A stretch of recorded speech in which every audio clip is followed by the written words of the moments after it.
Dragi moji prijatelji, dobar dan i dobro mi došli. Ja se zovem Samir Nišić i ja sam bioenergoterapeut. Ovaj snimak nije vezan za bioenergoterapiju, mada je uvijek vezan za energiju i za terapiju. Ovaj snimak je vezan više za psihičke smetnje kod ljudi, za depresiju, za strahove, za anksioznost, za panične napade.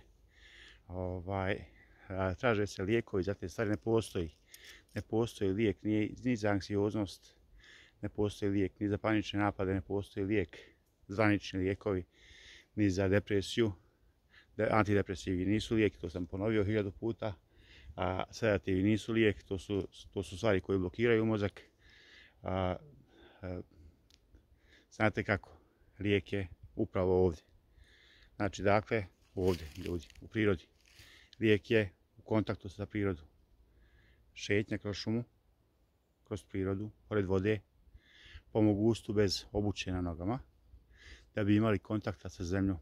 Jer majčica zemlja odvlači svu negativnu energiju u zemlju, mi se čistimo na taj način. U kontaktu sa zemljom mi se čistimo od negativne energije, od tenzija koje imamo u glavi, od strahova, od anksioznosti. Jer i strah i anksioznost i depresija su signali da nešto ima u našem životu i da je nečega previše u našem životu.